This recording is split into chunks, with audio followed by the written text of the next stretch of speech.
An army of thieves constantly combing the streets of Albuquerque, checking for unlocked car doors and cracked windows. If you think car thefts is a problem in Albuquerque, car break-ins are even worse. On special assignment, News 13's Gabrielle Burkhart shows you how this epidemic is triggering a domino effect of crime. Whether it's cruising around or just getting from one place to another, the car culture is central to Albuquerque. I mean, I love my car. It's great. But thieves love them too, because there's usually something in them they can sell for a quick buck. It is a problem. The thing is, we don't want anybody to be a victim. No matter where you live in Albuquerque, break-ins are a problem. And it's very, very sad because this is happening on an almost daily basis in our neighborhood. We found nearly 800 vehicle break-ins over the past 4 weeks on the city of Albuquerque's crime map.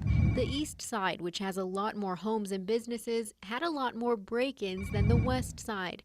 The hotspots include the UNM area, Midtown, and Uptown, but the break-ins are just the start. So just an auto burglary alone sets off a whole wave of different crimes. Crimes that stem from what the thieves are getting their hands on. A couple of seconds and they have all your information, your purse, your phone, and you can imagine all the problems that comes with it. Problems like identity theft and fraud, addresses, keys, and garage door openers left in a car lead to home burglaries. But there's something else crooks are looking for. A lot of the times they're targeting these high-value trucks because they know that guys have guns in them. Since New Mexico is an open carry state, people can keep guns in their vehicles, but all too often they're ending up in the wrong hands. We have seen them used in other crimes or sold on the street, untraceable, because if somebody doesn't have a serial number on them, we can't input that into NCIC, the National Crime Information Center. That means if someone uses that stolen gun in another crime, police can't trace it or charge the criminal with possession of a stolen firearm, a felony. Untraceable guns floating around the streets of Albuquerque. And this is why we have tactics when we pull over vehicles. We know there's weapons in cars, and that's fine. Have a weapon in your car. It's an extension of your home. You have every right to.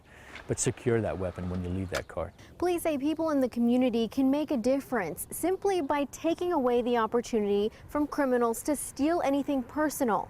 That means not leaving personal documents or items in your car. Walking along any downtown street, Officer Drobick says it's easy to see what thieves might target. This guy's got stuff just laying in his back seat here, unfortunately. We found shopping bags and purses left out in the open, back seats full of tempting boxes, and what looks like brand new electronics. But this downtown resident who doesn't want to be identified says she left nothing in sight and still became a victim. Everything was in the trunk. The only thing that I did have was a cup of coffee. It happened in broad daylight. No less than 5 minutes. She says thieves broke the lock on her door, popped her trunk, and made off with her laptop. It cost me a little bit over $2,500 to repair all the damage that they had done to the vehicle.